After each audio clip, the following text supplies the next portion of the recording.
এই মোৰ এই কথা-বাৰ্তা অনুষ্ঠানটো প্ৰায় 10 বছৰ হ'ল। এই 10 বছৰত ইয়াৰ আগতে মই এগৰাকী মাত্ৰ দৃষ্টিহীন ব্যক্তিক মোৰ অনুষ্ঠানলৈ আনিছিলোঁ। তেখেত এগৰাকী মহিলা আছিল আৰু দৃষ্টিহীন যদিও ষ্টেট বেংক অফ ইণ্ডিয়াৰ নিচিনা এটা বিৰাট বেংকৰ তেওঁ যিটো ব্ৰাঞ্চত কাম কৰিছিলে, বিৰাট এটা ব্ৰাঞ্চ, তাৰ সমস্ত টেলিফোন অপাৰেশ্যনৰ কামবোৰ তেওঁ অকলেই কৰিছিলে আৰু তেওঁ খুব ভাল গানো গাইছিলে। এতিয়া তোমাৰো বহুতখিনি অসাধাৰণ পৰিচয় আছে, সেইটো মই নিজে নেদি তোমাৰ মুখৰ পৰা শুনিম। কেৱল প্ৰথমতে মই এটা কথা তোমাৰ পৰা জানি ল'ব খোজোঁ যে দৃষ্টিহীন 2 প্ৰকাৰৰ থাকে। এক প্ৰকাৰ মানুহে জন্মতেই দৃষ্টিহীন হৈ আহে আৰু দ্বিতীয় প্ৰকাৰৰ পিছত কিবা কিবি কাৰণত তেওঁলোকে দৃষ্টিশক্তি হেৰুৱায়। তোমাৰ ক্ষেত্ৰত কোনটো? তুমি জন্মতেই দৃষ্টিহীন হৈ আহিলা নে পিছত হেৰুৱাইছা? ছাৰ, মই জন্মৰ পৰাই দৃষ্টিহীন। যদি সেইটো মই বুজিলোঁ। এতিয়া মই তোমাক এইটো কওঁ যে তোমাৰ জীৱনৰ পৰিচয় বা আন ভাষাত ক'ব গ'লে তোমাৰ আত্মজীৱনী মই তোমাৰ মুখৰ পৰা শুনিব খোজোঁ। তুমি 4-5 মিনিটৰ ভিতৰত তোমাৰ আত্মজীৱনীখন মোক কোৱাচোন। ক'ত কেনেকৈ জন্ম হ'ল, তোমাৰ পৰিয়াল কি, তুমি পঢ়া শুনা কেনেকৈ কৰিলা, আজিৰ অৱস্থাত কেনেকৈ উপনীত হ'লা, সেইখিনি চমুকৈ কোৱা। তাৰ আমি দ্বিতীয় পৰ্যায়ত তোমাৰ কৰ্মজীৱনত প্ৰৱেশ কৰিম। নিশ্চয়কৈ ছাৰ। ছাৰ, মোৰ জন্ম হৈছিলে লেঙেৰী বামুণপুখুৰী গাঁৱত, ডিব্ৰুগড় জিলাৰ।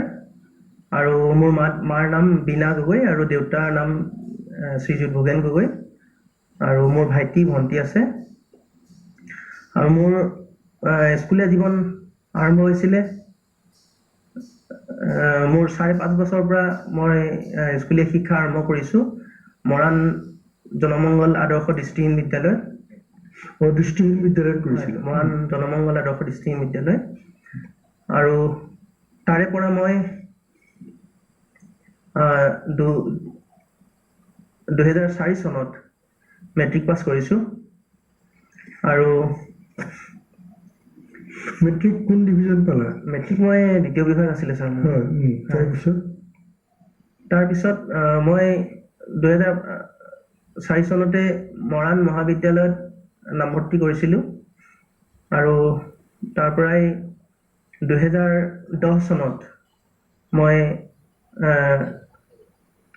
ডিগ্ৰী লাভ কৰিছিলোঁ। তোমাৰ যে এই কলেজখনত তুমি একমাত্ৰ দৃষ্টিহীন ছাত্ৰ আছিলা নে আৰু আছিল? ছাৰ, মোৰ সময়ততো কলেজত মই অকলে আছিলোঁ তেতিয়া। আৰু এতিয়া বাৰু পিছৰ পৰ্যায়ত 1-2জন থাকে আছিলে। মোৰ সময়ততো মই আছিলোঁ ছাৰ। আচ্ছা, তুমি ব্ৰেইল পদ্ধতিৰে পঢ়া শুনা কৰিলা? হয়। সেই ব্ৰেইল পদ্ধতিটো কলেজত আছিল নে তুমি নিজে যোগাৰ কৰি ল'ব লগা হৈছিল? ছাৰ, ব্ৰেইল পদ্ধতিটো মই যেতিয়া স্কুলত পঢ়িছিলোঁ তেতিয়া সেই সঁজুলিটো স্কুলৰ পৰাই আনিছিলোঁ আৰু সেই সঁজুলিটোৰে আমি পঢ়িছিলোঁ ছাৰ। আচ্ছা, তুমি সেই যে ছাত্ৰ অৱস্থাত যিদিনাখন তুমি স্কুলত নাম লগালা, তাৰপিছত তুমি BA পাছ কৰালৈকে এইখিনি সময়ত তোমাকতো বহুত মানুহে বিভিন্ন প্ৰকাৰে সহায় কৰিছে, উৎসাহ দিছে, জীৱনত বাট দেখুৱাইছে। তেনেকুৱা কোনখিনি মানুহৰ ওচৰত তুমি বিশেষভাৱে কৃতজ্ঞ? তেওঁলোকৰ নামকেইটা বা কাহিনীটো কোৱাচোন। ছাৰ, সুন্দৰ প্ৰশ্ন ছাৰ। ছাৰ, মই যদি কওঁ মোৰ স্কুলীয়া জীৱনৰ পৰাই মই আৰম্ভ কৰিবলৈ ভাল পাম। ছাৰ, স্কুলীয়া জীৱনত মই যেতিয়া স্কুলত নাম লগাইছিলোঁ আৰু মোৰ মা দেউতাই তাতে ভৰ্তি কৰাই দিছিল। আৰু মোৰ স্কুলীয়া জীৱনত মই সেইটো দিনটো আছিলে মোৰ সোণালী অধ্যায়, সোণালী জীৱন। আৰু কাৰণ যিটো সময়ত মই নিজকে গোটেই জীৱনত কেনেকৈ সংগ্ৰাম কৰিব পাৰি, কেনেকৈ কি ধৰণে সংগ্ৰাম কৰি নিজকে প্ৰস্তুত কৰি তুলিব পাৰি, তাৰ বহু শিক্ষা মই তাতে পাইছিলোঁ।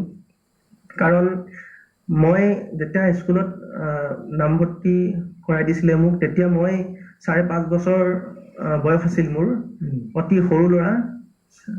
আৰু তাত মই বাকী ল'ৰাবিলাকৰ লগত থাকিব লগা হৈছিল আৰু নিজৰ গোটেই কামখিনি নিজে কৰি ল'ব লগা হৈছিলে। স্কুলৰ পৰা তোমাৰ ঘৰলৈ কিমান দূৰ আছিলে? ঘৰলৈ দূৰ আছিলে ছাৰ, মানে তুমি সদায় খোজকাঢ়ি অহা যোৱা কৰিছিলা? নহয় নহয় ছাৰ, আমাৰ তাতে হোষ্টেল আছিলে। আচ্ছা। আমি হোষ্টেলত থাকিছিলো। হোষ্টেলত থাকি তুমি কি 5.5 বছৰ বয়সতে হোষ্টেলত আছিলো, হয়। হুম। আৰু হোষ্টেল আমাৰ মৰাণ যিখন দৃষ্টিহীন বিদ্যালয় আছে তাতে হোষ্টেলো আছে। হোষ্টেলৰ কাষতে স্কুল আছে। তাতে ক্লাছ 1ৰ পৰা প্ৰথম শ্ৰেণীৰ পৰা একদম 10ম শ্ৰেণীলৈকে তাতে গোটেইখিনি শিক্ষা দিয়া হয়। সেইখনতো বিখ্যাত স্কুল অসমৰ ভিতৰতে এখন। বিখ্যাত স্কুল ছাৰ, আমি জনামতে, তোমালোকে ক'ব নোৱাৰো। হয় হয় হয়। কোৱা। আৰু ছাৰ, আৰু কিন্তু এটা কথা, তাৰ আৰু স্কুলত পঢ়ি থকা সময়ত মই গোটেই কামখিনি যিহেতু নিজে কৰি ল'ব লগা হৈছিলে, বাচন ধোৱা, নিজৰ কাপোৰ ধোৱা আৰু নিজৰ বিচনা ঠিক কৰা, আৰু তেনেকে কৰোঁতে কৰোঁতে কি হৈছিলে, মোৰ গোটেই মই চিলাই কামটো নিজে কৰিব পৰা হৈছিলো। নিজে চিলাই কৰিব পৰা হৈছিলো। মোৰ নিজৰ কাপোৰ মই নিজে চিলাই কৰোঁ। আৰু জনা হোৱাৰ পৰা, যেতিয়াৰ পৰা মই জনা হৈছো তেতিয়াৰ পৰা মই পৰাপক্ষত মাক কাপোৰ চিলাবলৈ দিয়া নাই। মোৰ প্ৰশ্নটো, সেইখিনি খুব ধুনীয়া কথা কৈছা। মোৰ প্ৰশ্নটো আছিলে, সেই সময়ত তোমাক যিকেইজন মানুহে সহায় কৰিছিলে, বাট দেখুৱাইছিলে, উৎসাহ দিছিলে, প্ৰেৰণা দিছিলে, তেনেকুৱা মানুহৰ নাম তোমাৰ মনত আছে নেকি? আছে নিশ্চয় ছাৰ। কেইজনমানৰ নাম কোৱাচোন, বা তেনেকুৱা কেনেকৈ কৃতজ্ঞতা দেখুৱাব খোজা? ছাৰ, মই স্কুলত পঢ়ি থকা সময়ত মোৰ তাতে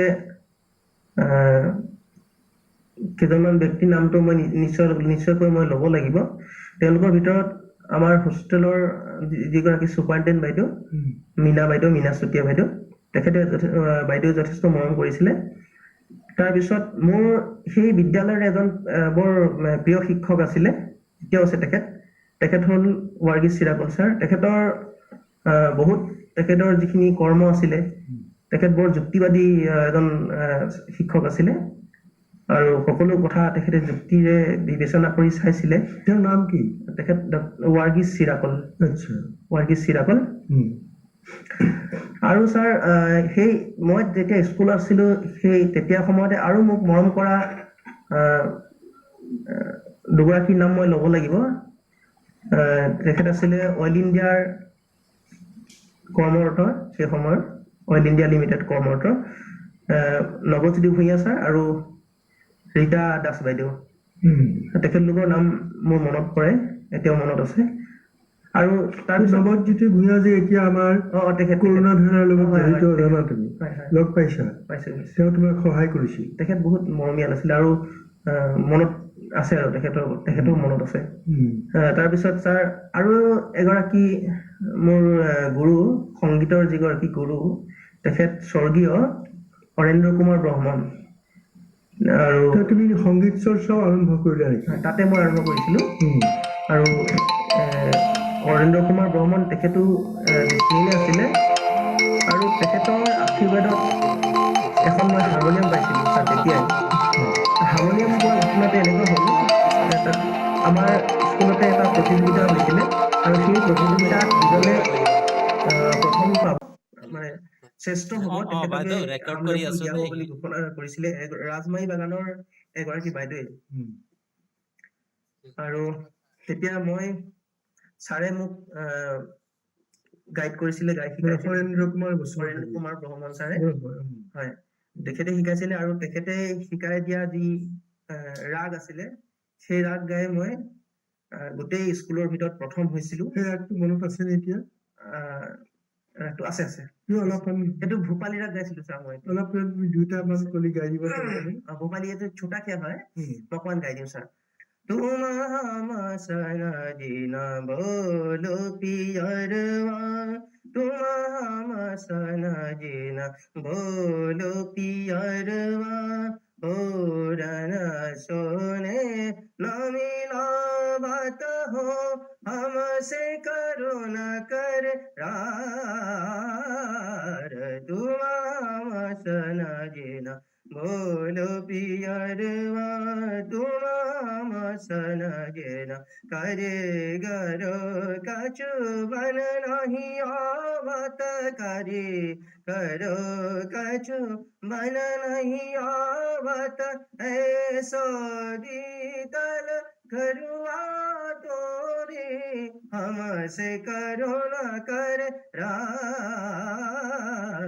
तुम हमसे न जेना बोलो पियरवा सरे गरे ग ग ग ब द द ब the the the the the रे ग रे द द ब द द द ब ग रे सा तुम हमसे न जेना तुम हमसे न जेना तुम हमसे न जेना बोलो তুমি এইবোৰ কৰি প্ৰথম হাৰমনিয়ামটো লাভ কৰিলা হয় হাৰমনিয়ামটো তুমি পালা হয় পালো প্ৰথম হৈ হয় এইখিনি কোৱা হয় ছাৰ হাৰমনিয়ামখন পালো কিন্তু মোৰ দুৰ্ভাগ্যৰ বিষয় যে সেই বাইদেউক মই তেতিয়া একচুৱেলি সৰু আছিলো সৰু থাকোঁতে ইমান নুবুজিছিলো কিন্তু এতিয়া বাইদেউক মানে খুব লগ পাব মন যায় কেতিয়াবা আৰু কেতিয়াবা মানে বহুত দুখ লাগে বিষাদ কেতিয়াবা বহুত দুখ লাগে মোৰ কি কাৰণে বাইদেউক তেতিয়া লগ পালো যিগৰাকী বাইদেউৰ হাৰমনিয়াম লৈ মই বিমিছ কৰিছো সেই বাইদেউক মই দ্বিতীয়বাৰ লগ পাম তেখেত এতিয়া জীয়াই নাই জানো জীয়াই আছে নাই খবৰে পোৱা নাই ছাৰ কি তোমাৰ মনত তেওঁ অমৰ হৈ আছে এতিয়া নিশ্চয় নিশ্চয় নিশ্চয় ছাৰ নিশ্চয়